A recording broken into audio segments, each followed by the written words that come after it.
She will not stop until someone listens. Those were the words Mrs. Gorham spoke to me on my first evening at Wycliffe Hall, her voice low and trembling as she led me through the dimly lit corridor toward the servants' quarters. I remember how the candlelight flickered across her lined face, how her fingers clutched the brass key ring at her waist as though it were a talisman against something unseen. "She will not stop," she repeated, and I realized then that she was not speaking of any living woman. I had arrived at the estate that afternoon, my single battered trunk strapped to the back of a hired cart that rattled through the iron gates and up the long gravel drive. The house loomed before me, a sprawling Georgian manor of gray stone and shuttered windows, surrounded by ancient oaks whose branches seemed to reach toward the sky in silent supplication. The October air was sharp with the scent of damp leaves and wood smoke, and as I stepped down from the cart, I felt the weight of the place settle over me like a shroud. This was Wycliffe Hall, seat of the Duke of Wycliffe, and it was to be my salvation or my doom. I had not yet decided which. My name is Delphine Ashby, and I came to this house with nothing but desperation and a willingness to work. I was 23 years old, unmarried, and freshly orphaned after my father's debts consumed what little we had left. The position of lady's maid was all I could hope for, and even that felt like a kindness I did not deserve. I had no references, no connections, only a letter from a distant cousin who knew the housekeeper and thought me capable of attending to the needs of young ladies of quality. I did not expect warmth or welcome. I did not expect anything beyond a roof and a wage. But I did not expect the silence either. The way the other servants moved through the halls with their eyes cast down, the way they startled at the creak of a floorboard or the sudden gust of wind against the windows. I did not expect to feel, from the very first moment, that I had stepped into a house that was holding its breath. Mrs. Gorham, the housekeeper, was a stern woman with iron-gray hair pulled tight beneath her cap and a mouth that seemed incapable of smiling. She took me to the servants' hall, where a modest supper of bread and mutton was laid out, and introduced me to the handful of others who kept the household running. There was Mr. Finch, the aging butler whose hands shook when he poured the tea. There was Mary, a young housemaid who barely met my eyes. There was Thomas, the footman, who looked at me with something like pity before turning away. And there was Mrs. Brennan, the cook, who crossed herself when she thought no one was looking. They were polite, but they did not speak to me beyond the necessities. They did not ask where I had come from or what had brought me here. It was as though they were afraid that acknowledging me would make me real, would make me one of them, would make me subject to whatever haunted this place. After supper, Mrs. Gorham took me upstairs to show me my duties. The servants' quarters were plain and cold, tucked into the attic where the ceiling sloped and the wind howled through the eaves. My room was barely large enough for a narrow bed and a washstand, but it was mine, and that was more than I had expected. I set my trunk in the corner and followed Mrs. Gorham back downstairs, through the maze of corridors that connected the working heart of the house to the grand rooms where the family lived. She showed me the linen closet, the silver pantry, the back staircase that led to the upper floors. She told me my hours, my responsibilities, the rules I must never break. But it was not until we reached the east wing, where the family's private chambers were located, that she stopped and turned to me, her face pale in the candlelight. "You will not enter the young ladies' chambers unless summoned," she said. "You will not disturb them unless Miss Linden or the Duke himself requests it. And you will not, under any circumstances, speak of what you might hear in the night." Her voice was firm, but I heard the tremor beneath it, the fear she was trying to suppress. I nodded, though I did not fully understand. What could I possibly hear? She did not answer, only led me back downstairs and left me at the door to my room with that chilling warning: "She will not stop until someone listens." I lay awake that first night, staring at the ceiling, listening to the sounds of the house settling around me. I heard the wind, the distant creak of wood, the faint scurry of mice in the walls. And then, just past midnight, I heard the screaming. It was high and sharp, the sound of someone in terror, and it came from somewhere above me, from the direction of the family chambers. My heart leapt into my throat, and I sat up in bed, straining to hear. The screaming went on for what felt like an eternity, and then it stopped, abruptly, as though smothered by silence itself. I waited, trembling, for someone to come, for footsteps in the hall, for voices raised in alarm. But there was nothing. Only silence, thick and suffocating, pressing down on the house like a weight. I did not sleep again that night. I lay in the dark, my mind racing, wondering what I had walked into. I thought of Mrs. Gorham's words, of the other servants' frightened faces, of the way the house seemed to hold its secrets close. And I thought of the Duke, whom I had not yet seen, and his daughters, who woke screaming in the night. I thought of the woman in the black veil, the one the servants would not name, and I wondered if she was real or only a story told to frighten foolish girls like me. But I knew, even then, that I could not leave. I had nowhere else to go. And something in me, some stubborn, reckless part, wanted to know the truth. The next morning I rose before dawn and went about my duties. I prepared the young ladies' morning trays, pressed linens, carried water up and down the back stairs until my arms ached. I did not see the Duke or his daughters, but I heard them. I heard the soft murmur of Miss Linden's voice from behind a closed door, the rustle of skirts on the floor above. I heard the Duke's heavy tread in the corridor, the way the servants straightened and fell silent when he passed. And I heard, too, the whispers, the cook muttering prayers under her breath, the footman crossing himself before entering the east wing, the housemaid who refused to light the candles in the portrait gallery after dark. They were all afraid, and their fears seeped into me like cold water, chilling me from the inside out. It was not until the third day that I saw him. I was in the library, dusting the shelves, when the door opened and the Duke of Wycliffe walked in. He did not see me at first. He moved to the window and stood there, his back to me, his hands clasped behind him. He was tall and lean, dressed in dark wool, his hair black and slightly disheveled. There was something in the set of his shoulders, in the way he stood so still, that spoke of a man carrying a weight too heavy to bear. I should have announced myself, should have curtsied and left the room, but I froze, the dusting cloth clutched in my hands, unable to move or speak. He turned then and saw me. His eyes were gray, the color of storm clouds, and they fixed on me with an intensity that made my breath catch. For a moment, neither of us spoke. He looked at me as though he was trying to place me, to understand what I was doing there. And I looked at him, and felt something I had no right to feel. A pull, a recognition, as though I had known him in some other life. It was absurd, impossible, but it was there, undeniable. "You are the new maid," he said at last, his voice low and rough, as though he had not used it in some time. I nodded, finding my voice with effort. "Yes, Your Grace. Delphine Ashby." He studied me for a moment longer, then turned back to the window. "You will find this house is not like others," he said. "There are things here that cannot be explained, things that should not be spoken of. If you are wise, you will do your work and ask no questions." But I could hear the desperation beneath his words, the plea of a man who wanted someone to ask, who wanted someone to care enough to dig for the truth. I curtsied and left the room, my heart pounding, my mind already spinning with questions I knew I should not ask. That night, the screaming came again, and this time I could not stay in my bed.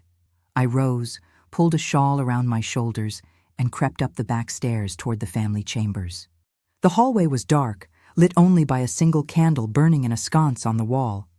I moved silently, my bare feet cold on the wooden floor, until I reached the door to the young lady's sitting room. I pressed my ear to it and heard, faintly, the sound of sobbing. Not the wild screaming of before, but the quiet, broken weeping of someone who has cried until there is nothing left. I hesitated, my hand on the doorknob, knowing I was breaking Mrs. Gorham's rule, knowing I could be dismissed for this. But I could not walk away. I turned the knob and pushed the door open. The room was dim, the fire in the grate burned low, and in the pale light I saw two figures, young women in white nightgowns, seated together on a settee near the window. One of them looked up as I entered, her eyes wide and red from crying. She appeared to be 17 or 18, with dark hair that hung in loose waves around her pale face. "Who are you?" she whispered, her voice hoarse. "I am Delphine," I said softly, stepping closer. I heard someone in distress. "Are you hurt?" She shook her head, but her hands trembled as she clutched a shawl around her shoulders. "She was here again," she said. "The woman in black. She stands at the window and cries. She says a name, but I cannot hear it. And then she reaches toward us." The young woman's voice broke, and I felt a chill run down my spine. "Where is your sister?" I asked gently. She gestured to the figure beside her, another young woman who sat perfectly still, staring straight ahead, her face expressionless. "That is Verity. I am Sybil. Verity has not spoken since Mama died." I looked at the second young woman, at the haunted emptiness in her eyes, and my heart ached. These were the Duke's twin daughters, 17 years old, and they were being terrorized by something no one could stop. I approached them carefully and knelt before the settee.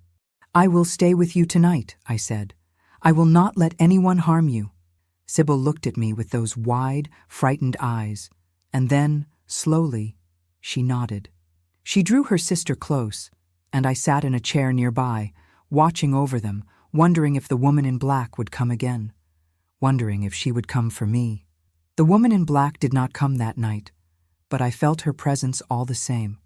I sat in the chair near the settee until the first gray light of dawn crept through the windows, watching the shadows shift and settle, listening to the breathing of the two young women who had finally fallen into restless sleep. My back ached from sitting so still, my eyes burned with exhaustion, but I did not dare move. I had made a promise, and I would keep it, even if it cost me my position, even if it cost me more than that. When Miss Linden arrived shortly after sunrise, she found me there, still in my nightgown and shawl. She was a thin woman in her 40s, with pale hair scraped back beneath a starched cap and eyes that held no warmth. Her name was Miss Linden, lady's companion to the Duke's daughters, and she looked at me as though I were something distasteful that had crawled out from beneath the floorboards. "What are you doing here?" she demanded, her voice sharp and cold. I stood quickly, my legs stiff from sitting so long. "Miss Sybil was frightened," I said quietly. "I heard her in distress and came to offer comfort." Miss Linden's lips pressed into a thin line. "That is not your place.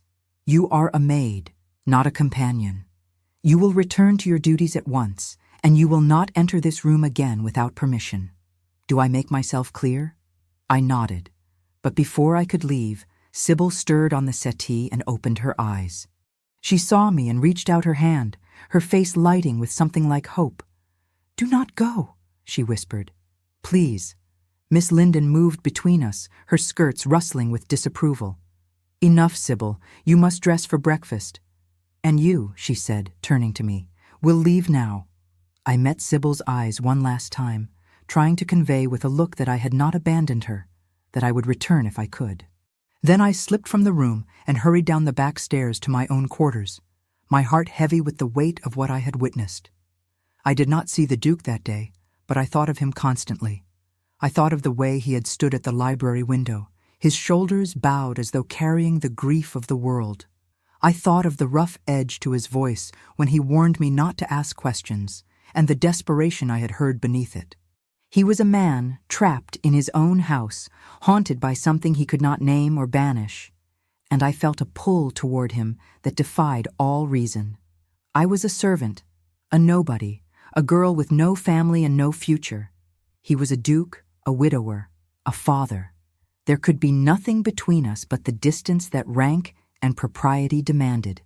And yet, when I closed my eyes, I saw his face, those storm-gray eyes that had looked at me as though I were the first real thing he had seen in years.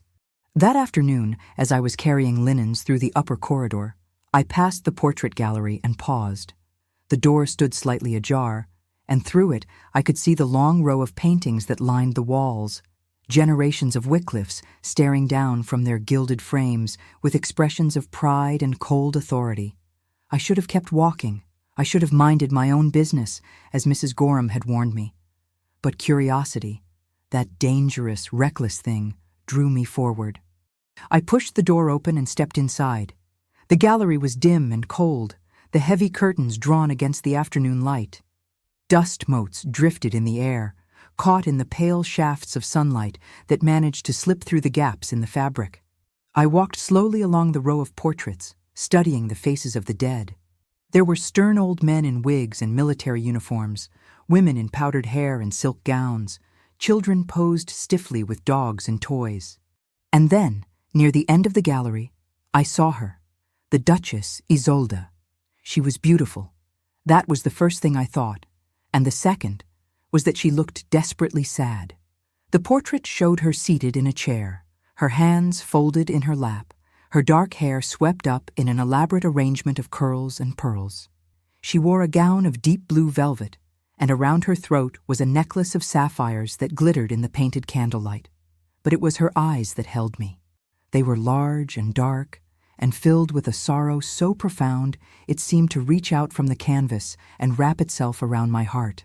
She looked as though she were staring at something just beyond the frame, something she could see but could not reach. And in her expression, I saw the same haunted quality I had seen in the Duke's face, the same grief, the same unanswered question. You should not be in here. The voice came from behind me, low and rough, and I spun around to find the Duke standing in the doorway. My heart lurched, and I dropped into a hasty curtsy, my face burning with shame. "Forgive me, Your Grace. I did not mean to intrude." He stepped into the gallery, his gaze moving past me to the portrait of his late wife. For a long moment, he said nothing, only stood there looking at her, his jaw tight, his hands clenched at his sides. Then he spoke, and his voice was so quiet I almost did not hear him. She was kind. Everyone who knew her said so. Kind and gentle and good. And she died because of me. I did not know what to say. I wanted to tell him that it could not be true, that surely he was not to blame for whatever illness or accident had taken her. But the words would not come. Instead, I found myself asking the question I should not have asked. "What happened to her, Your Grace?" He turned to look at me then, and the rawness in his eyes nearly undid me. "She fell," he said, "from the balcony of her chambers 3 years ago. It was winter, and the stones were slick with ice. They said it was an accident. But I know the truth. She was running from me. We had argued that night. I said things I cannot take back. And she fled, and she fell, and she died alone in the snow while I sat in my study drowning in brandy and anger." He closed his eyes, and I saw the pain that lived in him, the guilt that ate at him from the inside. I should have gone after her. I should have listened, but I did not. And now she is gone, and my daughters are paying the price for my sins. I wanted to reach out to him, to touch his arm, to offer some small comfort, but I knew I could not. I was nothing to him, less than nothing. So I only said softly, "Your daughters say they see her at night. A woman in black appearing to them. Do you believe them?" He opened his eyes and looked at me, and I saw something flicker in his gaze, belief, or perhaps hope. "I have heard them," he said. "I have sat with them through the screams. And I have felt her too, in the corridors, in the rooms where she used to sit. A coldness, a presence. I do not know if she has returned or if this house is simply poisoned by grief. But I know my daughters are suffering, and I do not know how to save them." We stood there in the dim gallery, the portrait of the dead Duchess watching over us, and I felt the weight of his confession settle between us like a shared burden. I thought of Sybil's tear-streaked face, of Verity's silence, of the way the entire household moved through the days as though walking on a frozen lake, afraid that any wrong step would send them plunging into the dark water below. And I knew in that moment that I could not turn away. I had come to this house seeking only survival, but I had found something else. A mystery that demanded solving, a family that needed saving, and a man whose grief called to something deep inside me, something I had thought long dead. "I will help you," I said, the words leaving my mouth before I could stop them. "I do not know how, but I will find a way." The Duke stared at me, and for a moment I thought he would laugh or dismiss me or send me away for my presumption. But he did not. Instead, he nodded slowly, as though I had given him the first thing he had been able to hold on to in 3 long years. "Thank you," he said, and the gratitude in his voice was almost more than I could bear. That evening, after my duties were finished, I returned to the servants' hall and sat with Mary, the young housemaid, over a cup of weak tea. She was a nervous creature, always glancing over her shoulder, always flinching at sudden sounds. But she had been at Wycliffe Hall longer than I had, and I thought she might know things the others would not tell me. I asked her, as gently as I could, about the Duchess, about the night she died. Mary's face went pale, and she set down her cup with a trembling hand. "We are not supposed to speak of it," she whispered. "Mrs. Gorham says it brings bad luck." But I pressed, and eventually she relented. "It was January," Mary said, her voice barely audible. "The coldest winter anyone could remember. The Duke and the Duchess had been fighting for weeks. No one knew what about, but we could hear them sometimes, their voices raised behind closed doors. That night, it was worse than usual. The Duchess came running out of the East Wing, weeping, her hair down, no shawl or cloak. She went out onto the balcony, and the Duke followed her. We heard shouting, and then there was a scream, and then silence. When the footmen went out, they found her at the bottom of the steps, her neck broken. The Duke was kneeling beside her in the snow, holding her hand, saying her name over and over. But she was already gone. I felt a chill run through me. "And the daughters?" I asked. "Where were they?" Mary's eyes filled with tears. "In their chambers, thank God. They were only 14 years old." But Miss Sybil woke and went to the window. She saw something that night, though she has never said what.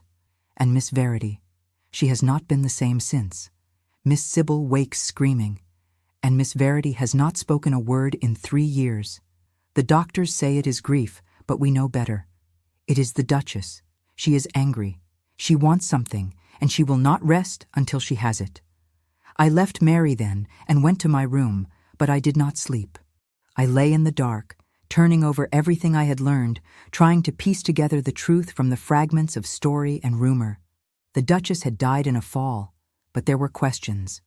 Had it truly been an accident? Or had something else happened that night, something the Duke could not bring himself to say?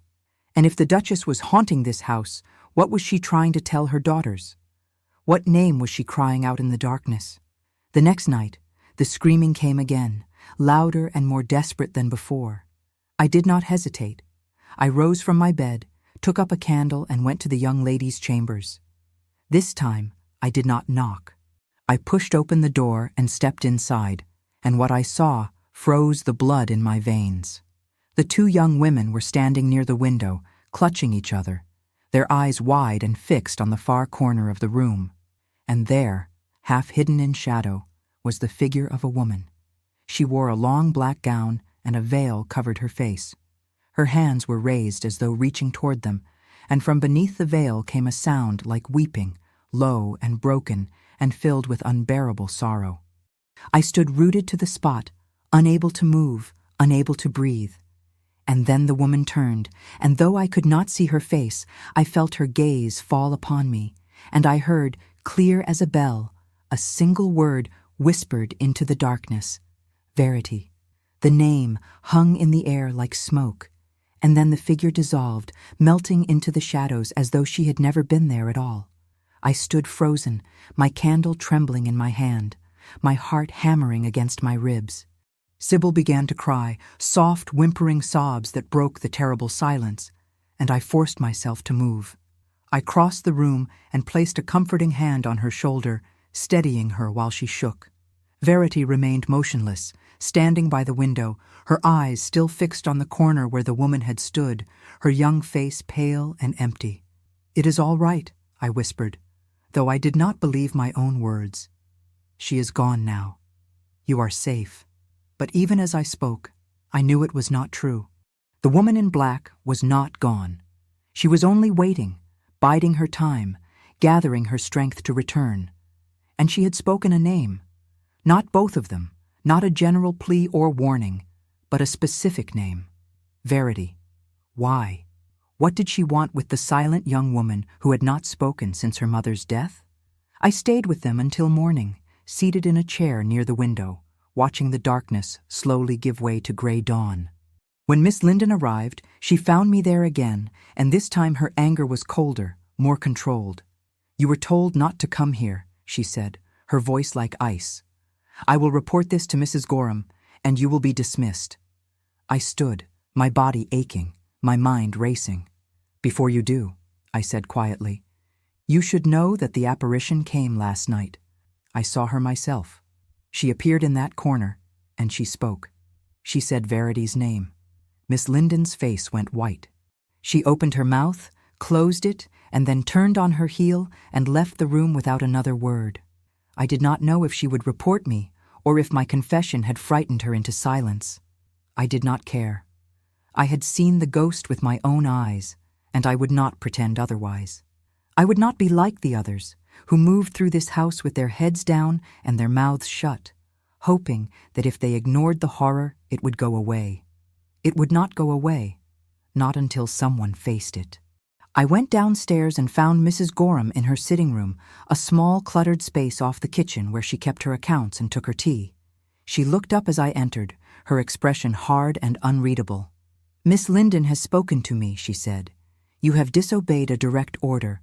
I should dismiss you at once." I stood before her, my hands clasped, my chin raised. "I know," I said, "but they are in danger. Something is haunting them, and if we do nothing, I fear what will happen." "Mrs." Gorham studied me for a long moment, and then, to my surprise, her face softened. "Sit down, girl," she said wearily. I sat, and she poured me a cup of tea with hands that shook slightly. "You are not the first to see her," she said quietly. "Others have, over the years. The footman who left last winter, the parlor maid before him. Even I have felt her, late at night, when I walk the corridors to check the locks. A coldness, a presence, the sound of weeping. But we do not speak of it, because what good would it do? The Duke has consulted priests and doctors, and even a medium from London. Nothing has worked. The Duchess will not leave. She cannot. Not until her business here is finished." "What business?" I asked. "What does she want?" Mrs. Gorham shook her head. "That I do not know. But I can tell you this. The night she died, there was more to the story than what was said. I was here, in this very house, and I heard things. I saw things. And I have kept them to myself, because I was told to, because it was not my place to question. But perhaps it is time someone did." She leaned forward, her voice dropping to a whisper. "The Duchess and the Duke fought that night, yes. But it was not about what you might think. It was about Verity." My breath caught. "Which daughter?" Mrs. Gorham hesitated, and I saw the struggle in her face, the battle between loyalty and truth. "Verity," she said at last. "The Duchess believed something was wrong with her. She wanted to take her away, to a doctor in Switzerland, someone who specialized in young people with unusual afflictions. The Duke refused. He said there was nothing wrong, that she was simply quiet, that it was only her nature. But the Duchess would not let it go. She accused him of being blind, of caring more for his pride than for his daughter's well-being. And he accused her of hysteria, of seeing illness where there was none. The argument grew vicious, and the Duchess fled, and then she fell. I sat back, my mind spinning. So the ghost was not seeking vengeance. She was seeking what she had fought for in life. She wanted someone to see what she had seen, to understand what the Duke had refused to understand. She wanted someone to help Verity. But what was wrong with Verity? Why had she stopped speaking? I asked Mrs. Gorham, but the housekeeper only shook her head. "I do not know. The Duchess never told me." But she was desperate, and desperation makes people reckless. Perhaps she learned something she should not have. Perhaps that is why she cannot rest. I left Mrs. Gorham's sitting room with my thoughts in turmoil and made my way to the library. I knew I was overstepping, knew I was risking everything, but I could not stop myself. If there were answers to be found, they would be in the Duke's private papers, in the letters and documents that might reveal what the Duchess had discovered. I slipped into the library and began searching the desk drawers, my hands trembling, my ears straining for the sound of footsteps in the hall. And then, in the bottom drawer, hidden beneath a stack of old ledgers, I found it. A letter, addressed to the Duchess, written in a spidery hand I did not recognize. The letter was dated 2 weeks before her death. It was from a doctor in London, a specialist in disorders of the mind. He thanked the Duchess for her inquiry and confirmed that he would be willing to examine Verity. But he warned that the condition she described was rare and often misunderstood. If Verity is indeed suffering from selective mutism, he wrote, it is likely a response to some trauma or fear that she cannot express. The silence is a protection, a wall she has built to keep herself safe, but it can also be a prison. Without intervention, she may never speak again. And if the silence is not voluntary, if it is the result of some deeper injury or illness, then time is of the essence. I read the letter twice, my heart pounding. Selective mutism, a trauma or fear. But Verity had stopped speaking only after her mother's death, which meant the trauma was linked to that night. Had she seen something? Heard something? Was that why the ghost haunted her? Why the name Verity was whispered in the darkness? I folded the letter and slipped it into my pocket, knowing I was stealing, knowing I could hang for less. But I did not care. I had to know the truth. I found the Duke in the portrait gallery again, standing before his wife's painting as though it were a shrine. He did not turn when I entered, but he spoke, his voice hollow. You should not be here, Delphine. I have asked Mrs. Gorham not to dismiss you, but only if you stay away from the chambers. Only if you stop meddling in things that do not concern you. I walked to stand beside him, my eyes on the painted face of the Duchess. I found a letter, I said quietly, from a doctor in London. Your wife believed Verity was suffering from something, a condition that required treatment. She wanted to take Verity to Switzerland. You refused. Why? He turned to me, and the anguish in his face was terrible to see. Because I thought she was wrong, he said, his voice breaking. Because I thought she was imagining things, inventing problems where there were none. Verity was shy, nothing more. A young woman who preferred silence to chatter. I did not see the harm in it, but Isolde was convinced. She said Verity had witnessed something, that she was carrying a secret too heavy to bear. And I told her she was mad. I told her to leave it alone, and she could not. And so she died. What did Verity witness? I asked, my voice barely a whisper. The Duke closed his eyes, and when he spoke, his words were like stones. I do not know. Isolde would not tell me. She said I would not believe her, that I would only accuse her of more hysteria. And so she kept it to herself, and it ate at her, and it drove her to desperation. And now she is gone, and Verity is still silent, and I do not know how to reach either of them. He turned to me then, and I saw the tears on his face, unashamed, raw.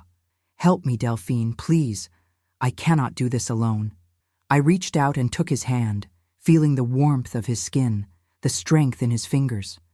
We stood there together, two people who should not have touched, who should not have shared this moment. But we did, and in that touch, I felt something shift between us. A bond, fragile and dangerous, but real. I will find out what Verity saw, I said. I will speak to her, if she will let me, and I will not stop until I understand what your wife was trying to tell you. That evening, I went to the chambers again, this time with the Duke's permission. Miss Linden had been dismissed, her rigid control no longer welcome in a house that was finally ready to face its ghosts. I sat with the two young women, and I spoke softly to Verity, who watched me with those dark, knowing eyes.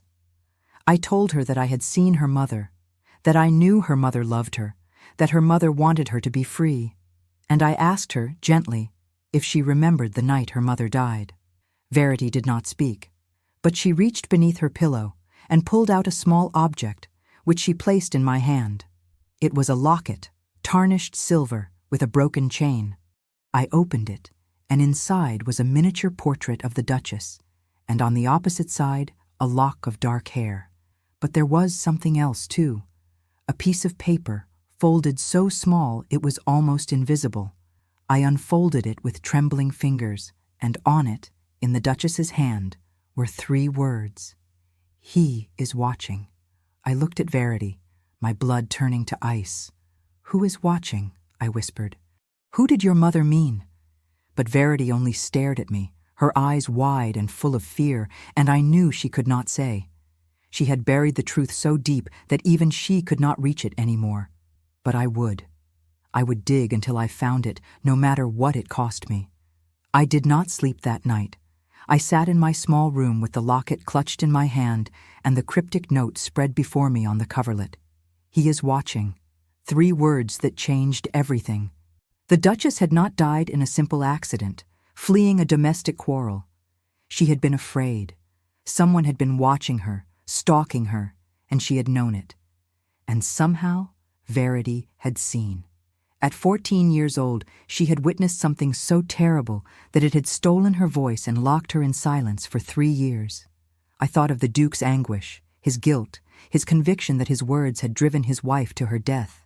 But what if he was wrong? What if the Duchess had not been running from him at all, but toward him, seeking help, seeking protection from someone else? I rose before dawn and dressed quickly, my mind made up. I would search the house. I would find every corner, every hidden space, every servant who had been there that night. And I would uncover the truth, no matter how dark it proved to be. I began in the East Wing, where the family's private chambers were located. The corridor was quiet in the early morning, the servants not yet stirring, the Duke still in his own rooms.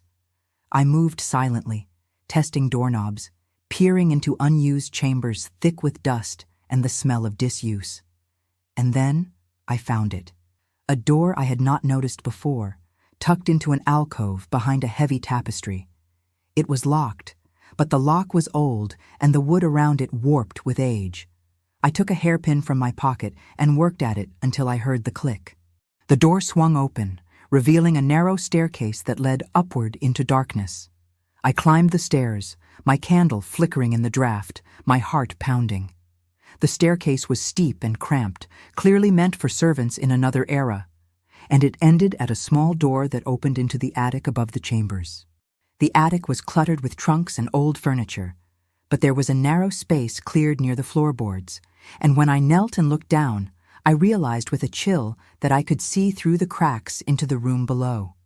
I could see where Sybil and Verity slept. I could hear, faintly, the sound of their breathing, and I understood, with a sickening certainty, that someone had been watching them. Someone had stood in this very spot, night after night, observing the young women in their most vulnerable moments. I searched the attic more thoroughly and found evidence that confirmed my suspicion. A blanket, folded neatly in the corner, a tin cup, a small stack of books. Someone had been living here, or at least spending long hours here, hidden away from the rest of the household. But who? And why? I took the blanket and examined it, looking for any mark or initial that might identify its owner. And then I saw it, embroidered in the corner in faded thread. The letter, P. Linden. Miss Linden, the companion who had been so cold, so controlling, so determined to keep me away from the young women. I felt a wave of nausea. She had been watching them. But for what purpose? Was she the one the Duchess had feared? Had she been there the night Isolde died? I gathered the blanket and hurried back down the hidden staircase, my mind racing.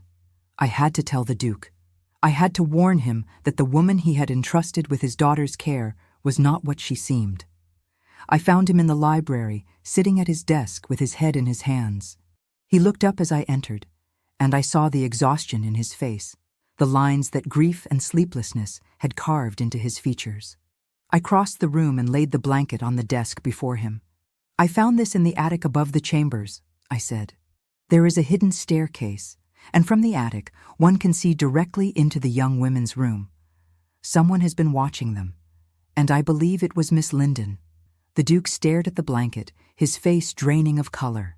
"Linden," he repeated, his voice hollow. "But she has been with us for nearly 5 years. She came shortly after my daughters were born. She was recommended by a family friend, a vicar from the next county.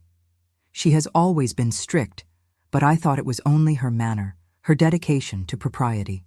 I leaned forward, my hands gripping the edge of the desk. "Your Grace, your wife wrote that someone was watching. What if it was not paranoia? What if she discovered what Miss Linden was doing, and Miss Linden knew she had been discovered? What if the Duchess's death was not an accident at all?" The Duke rose abruptly, his chair scraping back. "That is a grave accusation, Delphine. If you are wrong, you could destroy an innocent woman's reputation. But if you are right," he said, his voice breaking, "then I have allowed a monster to live under my roof for 3 years. I have let her care for my daughters, comfort them, attend to them each night." The thought seemed to undo him, and he gripped the edge of the desk as though the room were tilting beneath him. I stepped closer, and without thinking, I placed my hand over his. "We will find the truth," I said softly. "Together." He looked down at my hand, small and rough from work, covering his larger, elegant one. And then he turned his hand over and laced his fingers through mine, holding on as though I were the only solid thing in a world that had come unmoored. For a long moment we stood like that, the Duke and the housemaid, our hands clasped, our breath mingling in the quiet air of the library. And then he lifted his free hand and touched my face, his fingers gentle against my cheek. "You are brave," he said, his voice rough with emotion, "braver than I have any right to ask you to be. And I do not deserve your help, but I am grateful for it, more grateful than I can say." I looked into his eyes, those storm-gray eyes that had haunted my dreams, and I felt the pull between us, stronger now, undeniable. I wanted to tell him that I was not brave, that I was only a girl who had stumbled into something far larger than herself and could not find her way back out. I wanted to tell him that I was afraid, that I did not know what I was doing, that I might fail him and his daughters and the memory of his dead wife. But I did not say any of those things. Instead, I leaned into his touch, just for a moment, allowing myself to feel the warmth of his hand, the comfort of his presence. And then I stepped back, breaking the connection before it could consume us both. "We must confront Miss Linden," I said, my voice steadier than I felt. "We must ask her what she knows." The Duke nodded, and together we left the library and climbed the stairs to the chambers. It was mid-morning by then, and we found Miss Linden seated in a chair by the window, a book of scripture open in her lap. She looked up as we entered, and I saw the flicker of alarm in her eyes before she masked it with her usual cold composure. "Your Grace," she said, rising. "To what do I owe this visit?" The Duke did not waste time with pleasantries. "Miss Linden," he said, his voice hard, "I have been informed that you have been keeping watch over my daughters from a hidden vantage point in the attic. I would like an explanation." The companion went very still, her face pale. "I do not know what you mean, Your Grace." The Duke held up the blanket. "This was found in the attic, with your initial embroidered upon it. There is a staircase hidden behind a tapestry that leads to a space directly above this room. A space from which one can observe the young women without their knowledge. Do you deny that you have been there?" Miss Linden's composure cracked, and I saw something flicker across her face. Fear. And beneath it, something darker. Defiance. "I was protecting them," she said, her voice rising. "Someone had to. You were too blind with grief to see it, Your Grace, but this house is cursed. The Duchess brought something into it, something wicked, and it has never left. I watched over the young women to keep them safe from her influence." The Duke took a step toward her, his hands clenched into fists. "What are you saying? What influence? Speak plainly, woman." Miss Linden drew herself up, and I saw the zealot's light in her eyes, the terrible certainty of someone who believes their cause is righteous. "The Duchess was not a godly woman," she said, her voice shaking with fervor. "She dabbled in things she should not have. Spiritualism, seances. She sought to commune with the dead, and in doing so, she opened a door that should have remained closed. I warned her. I told her she was inviting evil into this house, that she was putting her daughters at risk. But she would not listen. And then she paid the price." I felt a chill run through me. Spiritualism. The Duchess had been trying to contact the dead, perhaps seeking answers, seeking help. And Miss Linden, in her religious fervor, had seen it as a sin. But there was more to this story. I could feel it. "You were there the night she died," I said, my voice cutting through the tension. "You were watching. You saw what happened." Miss Linden turned to me, and the hatred in her eyes was like a physical blow. "I saw her run onto the balcony," she said. "I saw her stumble. I saw her fall. And I did nothing to stop it because I knew it was God's judgment upon her. She had brought this upon herself, and I would not interfere with divine will." The Duke lunged forward, and I caught his arm, holding him back. "She let her die," he choked out, his voice raw with rage and grief. "She watched my wife fall and did nothing." Miss Linden did not flinch. "I prayed for her soul," she said coldly. "That is all any of us can do for those who walk in darkness." The Duke wrenched free of my grasp and grabbed Miss Linden by the shoulders, shaking her. "What did Verity see?" he demanded. "What did my daughter witness that night? Tell me." Miss Linden's face twisted. "She saw me," she said. Verity woke and came to the window, and she saw me standing on the balcony. She saw me watching as her mother fell, and she understood, even at 14, that I could have saved her and chose not to. That is why she does not speak, Your Grace, because she knows the truth, and she is afraid that if she tells it, I will do to her what I did to her mother, which is nothing at all." The Duke released her, staggering back as though he had been struck. I felt the room tilt around me, the horror of it too great to fully comprehend. Miss Linden had not pushed the Duchess. She had not struck her or harmed her. But she had watched her die, had stood by while a woman fell to her death and had done nothing. And Verity, just 14 years old, had seen it all, had understood that the woman she was supposed to trust was capable of monstrous cruelty. And so she had locked the truth away inside herself, and with it, her voice. "Get out," the Duke said, his voice barely above a whisper. "Get out of my house. Pack your things and leave. If you are still here in an hour, I will have you arrested." Miss Linden straightened her skirts, her face once again a mask of cold composure. "As you wish, Your Grace," she said. "But you cannot escape what your wife invited into this house. The dead do not forgive, and neither does God." She walked past us and out of the room, her footsteps echoing in the corridor. The Duke sank into a chair, his face in his hands, and I knelt beside him, placing my hand on his knee. "It is over," I said gently. "She is gone, and Verity is safe now. She can heal." He looked at me, and I saw the tears streaming down his face. "But my wife," he said, "Isolde, she died because I did not protect her, because I did not believe her, because I let that woman into our home." I took his hands in mine. "You did not know," I said. "You could not have known. But now you do, and now you can help your daughters understand. You can give them peace."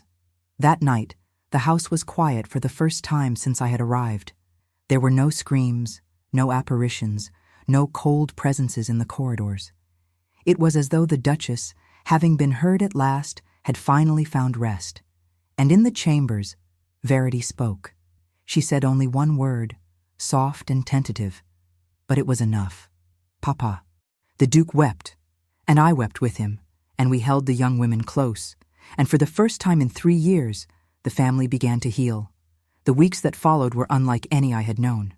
Spring came early to Wycliffe Hall, melting the last remnants of winter and bringing with it a sense of renewal that seemed to seep into the very stones of the house. The corridors no longer felt oppressive, the shadows no longer carried menace, and the servants moved through their duties with lighter steps and easier smiles. It was as though the house itself had exhaled, releasing 3 years of held breath, and could finally rest. Verity spoke more each day, her voice growing stronger, more confident. She was still a quiet young woman, thoughtful and observant, but the terrible silence that had imprisoned her was broken. She spoke to her sister, to her father, and to me. She told us, in fragments at first and then in longer stories, what she remembered of that night. How she had woken to the sound of shouting. How she had crept from her bed and seen Miss Linden standing on the balcony in the moonlight, her arms crossed, her face cold as stone. How her mother had stumbled, had reached out, had cried for help, and how Miss Linden had simply watched, unmoving, until the Duchess fell into the darkness below. It was a burden too heavy to carry, but speaking it aloud seemed to lift some of its weight, and with each telling, Verity seemed to grow lighter, more whole. The Duke changed too. The haunted look that had lived in his eyes began to fade, replaced by something softer, something that looked almost like hope. He spent his days with his daughters, reading to them, walking with them in the garden, teaching them the names of flowers and birds. He laughed, a sound I had not heard from him before, and it transformed his face, made him seem younger, less burdened, and he looked at me, often, with an expression I could not quite name. Gratitude, yes, but there was something more beneath it, something that made my heart race and my hands tremble when our eyes met across a room. I knew I should leave. My work at Wycliffe Hall was done. The mystery had been solved, the young women were healing, and there was no reason for me to stay. A housemaid who had overstepped her place, who had meddled in family affairs, who had touched the hand of a duke and looked into his eyes with something dangerously close to love. I should have packed my trunk and found another position, somewhere far away where I could forget the gray eyes and the rough voice and the way he had said my name as though it were a prayer. But I could not. Every time I thought of leaving, I felt a pain so sharp it stole my breath, and I knew that I had lost myself somewhere in the corridors of this haunted house. I had given my heart to a man I could never have, and there was no taking it back. One evening in late April, the Duke summoned me to the library.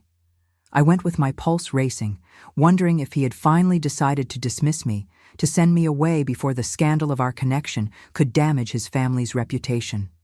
I found him standing by the window, his hands clasped behind his back, his silhouette dark against the fading light. He did not turn as I entered, and for a long moment he said nothing. Then he spoke, his voice low and careful. "Delphine, I owe you a debt I can never repay. You came to this house as a stranger, and you gave us back our lives. You saved my daughters. You freed my wife's spirit.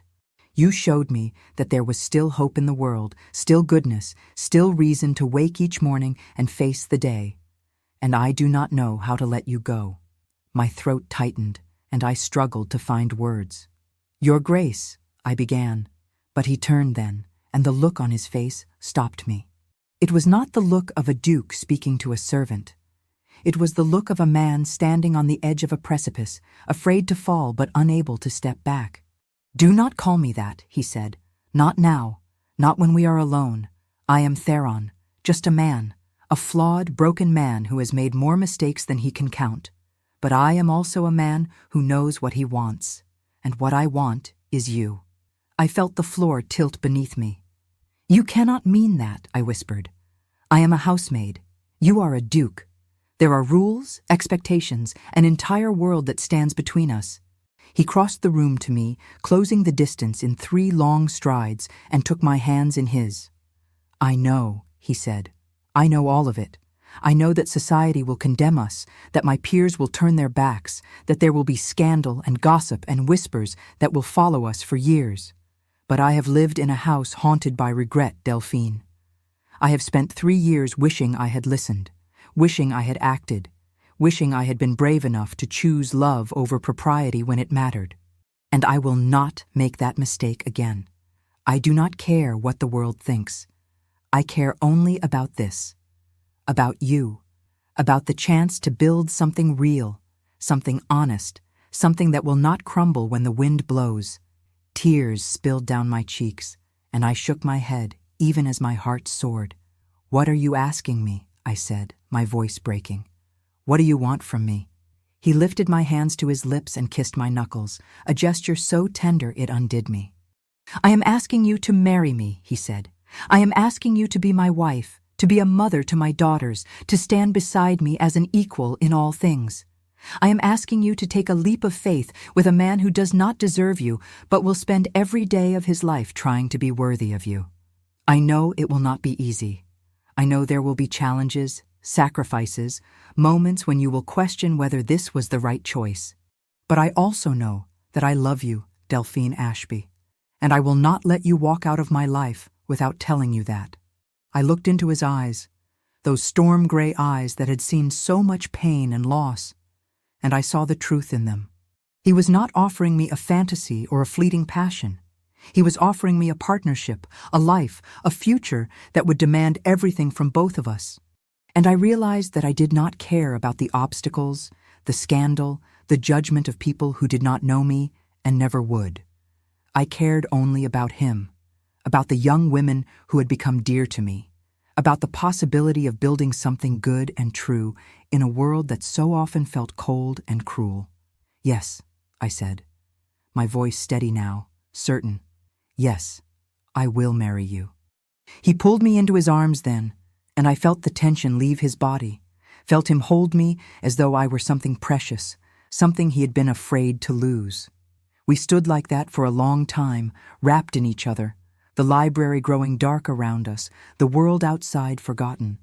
And when he finally pulled back and looked at me, there were tears on his face, but he was smiling. "Thank you," he said, "for seeing me, for believing in me, for changing everything." We were married quietly a month later, in the small chapel on the estate, with only the household staff and the young women in attendance. There were no grand announcements, no society weddings, no elaborate celebrations.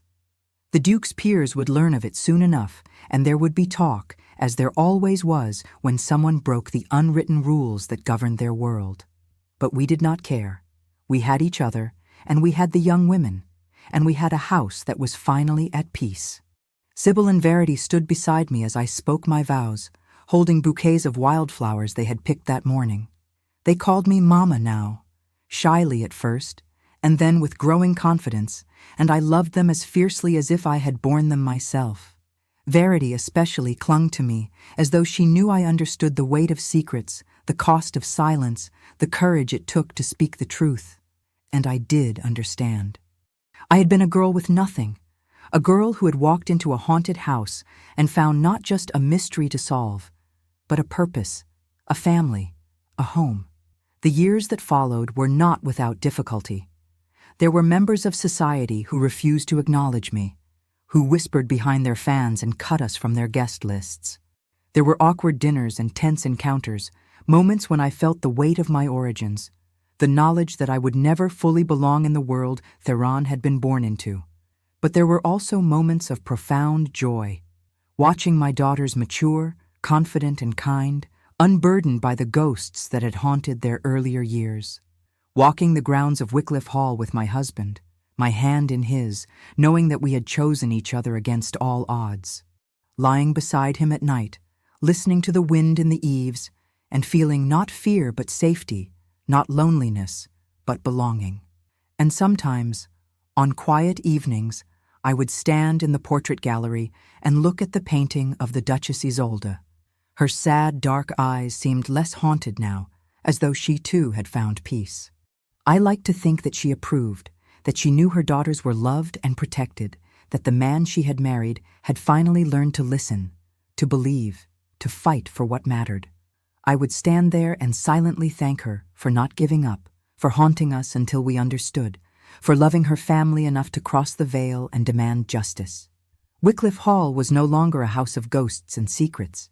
It was a home, filled with laughter and light, and the messy, beautiful chaos of a family that had been broken and remade. And I, Delphine Ashby, the poor maid who had arrived with nothing but a battered trunk and a desperate hope, had become the Duchess of Wycliffe. Not because of birth or breeding or the accident of fortune, but because I had been brave enough to ask questions, strong enough to face the darkness, and foolish enough to believe that love could transcend the boundaries that society had drawn. The daughters were no longer haunted. The Duke was no longer alone. And I had found something I had never expected to find in that cold, silent house. I had found a place where I belonged, a man who saw me for who I truly was, and a love that had survived ghosts and grief and the judgment of an unforgiving world. I had changed Wycliffe Hall, yes, but it had changed me too, and I would spend the rest of my days grateful for the night I climbed those stone steps, heard the screams in the darkness, and decided that some mysteries are worth solving no matter the cost.